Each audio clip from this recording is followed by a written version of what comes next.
Et on en cause cette semaine en Charente, ils sont d'habitude très nombreux à cette période de l'année. Petits couteaux à la main, bottes aux pieds, à fureter dans les bois, à soulever du lichen et des feuilles mortes. Ce sont les chasseurs de cèpes. C'est pas un cèpe, David. Oh merde.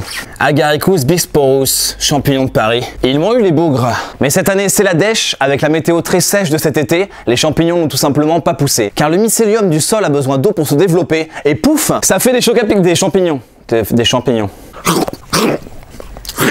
L'association Charente Nature a suivi une dizaine de cueilleurs à Dignac la semaine dernière. Ils étaient des milliers les autres années. Que les gourmets se rassurent, les pluies des derniers jours devraient offrir quelques coins à champignons en Charente. Il n'y a plus qu'à fourrer les bottes.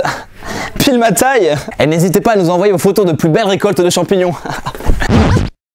Coup de chapeau cette semaine à un créateur de meubles original installé à Montmoreau dans le sud Charente. Xavier Terraza, qui est tourneur-fraiseur de profession, fabrique des tables hautes avec des panneaux de signalisation. Et puis là, le mec, je le prends, je lui défonce la gueule, tu vois, enfin le truc. Oui. Hey Fred, change de trottoir, tu sais pas lire ou quoi? Les possibilités sont infinies, ce magicien du métal a même imaginé un luminaire avec un pot d'échappement de camion. Alors pourquoi pas une table? Stop!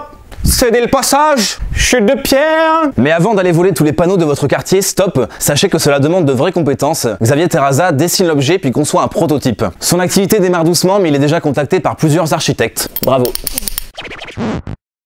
Vous regardez peut-être l'électron libre sur votre téléphone. Il est drôle ce mec. Par contre, il est moche. Vous avez de la chance, il y a des gens électrosensibles, ils ne supportent pas les champs électromagnétiques. Pas facile tous les jours. C'est bon, je suis bien là. Je suis bien. C'est le cas de l'angoumoisine Valia Woolhouse qui vit sans frigo, sans télé, sans micro-ondes et bien sûr sans wifi. Son témoignage vous a fait réagir. On commence avec José 16. Salut José, qui est apparemment un as du bricolage puisqu'il nous dit « Il suffit qu'elle tapisse sa maison avec du papier d'acier ». Merci José, il suffisait d'y penser. Un petit PC en papillote. Le Luberlu a bien choisi son pseudo puisqu'il semble flotter très très loin dans l'espace. Il nous dit « Manipulé par les ondes de basse fréquence, empoisonné par l'eau et sa mémoire imprimée, endormi par les masses médias, quelle vie sur Terre les amis ?» Écoute le Luberlu, je sais pas ce que tu prends mais ça m'a l'air super fort.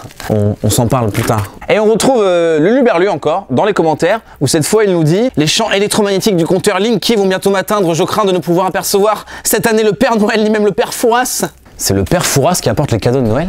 Enfin, E.T., un pseudo qui colle parfaitement au sujet, nous dit très justement « Et vous conseillez de la joindre par téléphone. C'est du harcèlement, lol !» Mais c'est pas faux ça, comment on contacte cette dame? Par pigeon?